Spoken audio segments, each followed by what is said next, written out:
Most people assume that since washing machines are constantly exposed to water and detergent, they're always spotless, but that's not the case.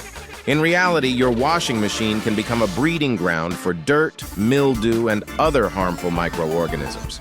If left unchecked, your washing machine can develop a dirty appearance and a musty odor thanks to mildew buildup. Don't worry, you don't have to wait until it gets to that point. Regular cleaning can keep your washing machine looking and smelling fresh.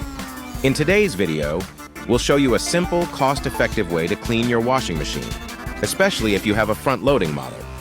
Start by removing the rubber seal around the door and wiping it clean with a damp cloth. Do the same for the door and drum. Combine the baking soda with water and pour the mixture into the detergent compartment. Add the vinegar directly into the drum. Start a normal washing cycle using hot water. Wipe the outside with a soft cloth soaked in a mixture of vinegar and hot water. Once the cycle is complete, use a sponge or some steel wool to clean the inside of the drum and detergent compartment. It's recommended to clean your washing machine at least once a month to keep it free of dirt and mildew. Found this tip useful? Give the video a thumbs up and share it with your friends. And don't forget to subscribe to the channel for more handy home tips.